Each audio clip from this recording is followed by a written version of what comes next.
Praise the lord.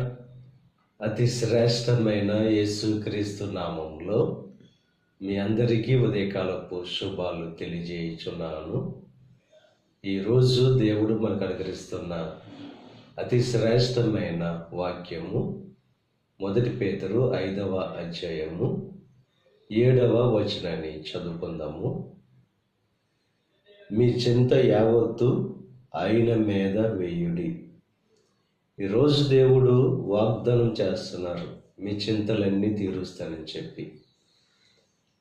మనల్ని లక్ష్య పెట్టేది ఆయన ఒక్కరే గనక ఎప్పుడైతే మన చింతలన్నీ ఆయన మీద వేస్తామో ఆ చింతల నుండి దేవుడు మనల్ని విడుదల కలుగు చేస్తారు.